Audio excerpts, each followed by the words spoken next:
Okay, proceeding further, we come to the main concept, Bayes theorem. अब तक जो हमने कॉन्सेप्ट देखे, one was the partition on the sample spaces, second was the total probability of an event. ये concepts actual Bayes theorem क्या है उसके लिए हैं. Okay, all these are concepts related to Bayes theorem. Okay, now Bayes theorem, इसमें आप notice कर सकते हो जो प्रीवियस वीडियो मेरा था टोटल प्रोबेबिलिटी का, बिल्कुल वहाँ मैंने जो लिखा था वही सब यहाँ पे लिखा हुआ है. Why? Because we need all that.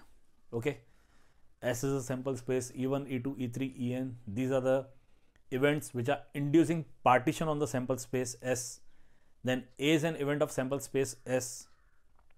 Okay. A intersection E1, A intersection E2, A intersection E3, A intersection En. It induces the partition on samples. It induces the partition on set A. And for set A, if you have to find the total probability, we have this. Okay. इतना concept हमने total probability में देखा था. Now what is Bayes theorem? Okay, in Bayes theorem we come to the posterior probability. Okay, now what is posterior probability? Let me come to the example which I took in the previous video, means total probability of event. उसमें जो example लिया था, let me come to that example. S sample space, it is a school in which there are 12 sections, there are 12 classes, each class having only one section. E1 was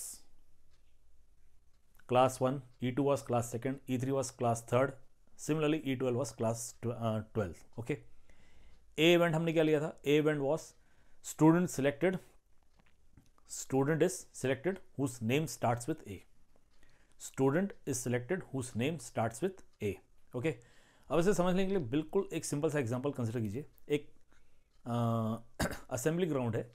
assembly ground में 12 lines बने हुए हैं. Class 1, class 2, class 3, class 4, class 5, class 6, class 7, class 8, class 9, class 12. 12 lines बने हुए हैं. Okay, clear?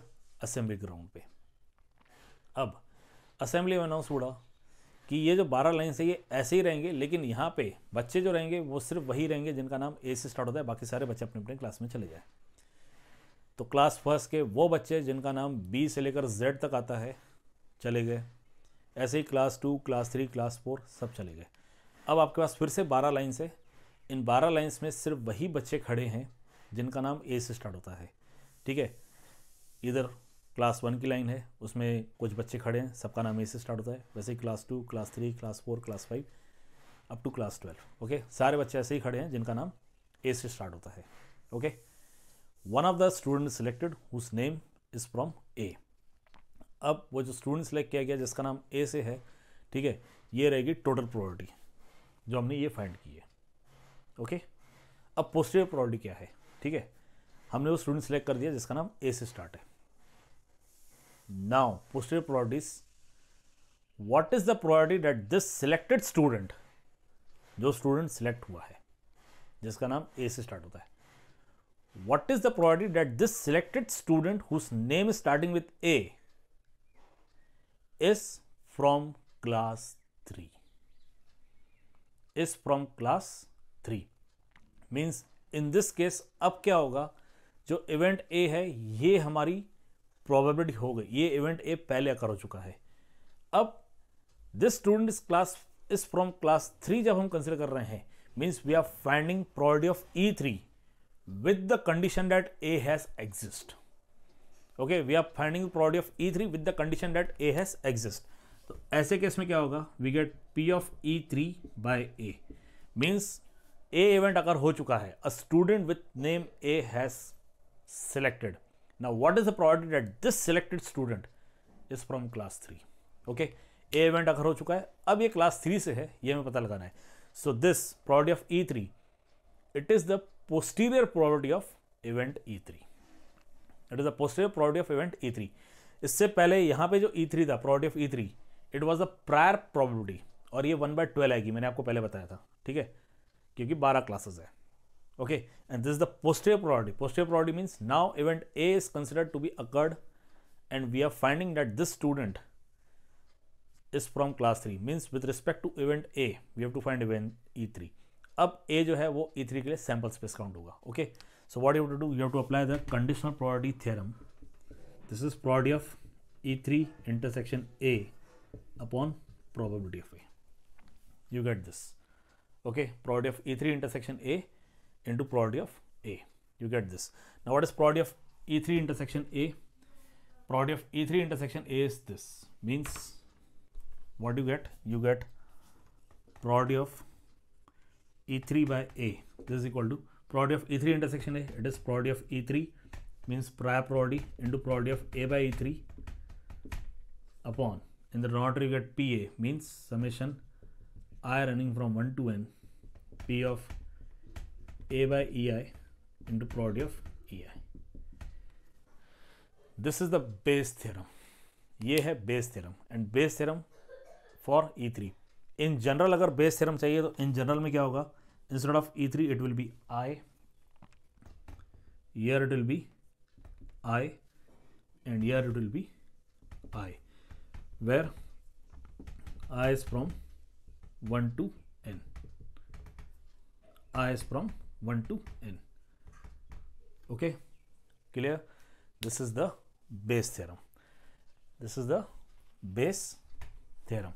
In Bayes theorem, we find the posterior probability of one of the event which is inducing the partition, or in the Bayes theorem, we will find the posterior probability, or we can find the posterior probability of each event which is inducing the partition with respect to event A. With respect to event A means event A will be considered as the sample space of this. अब आपको याद होगा ये मैंने आपको एक circle यहाँ पे बताया था.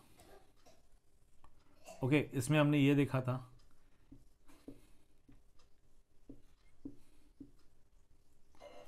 ये हमने देखा था जिसमें मान लीजिए ये जो इवेंट है, ये इवेंट क्या है? It is A intersection E1. ये क्या है?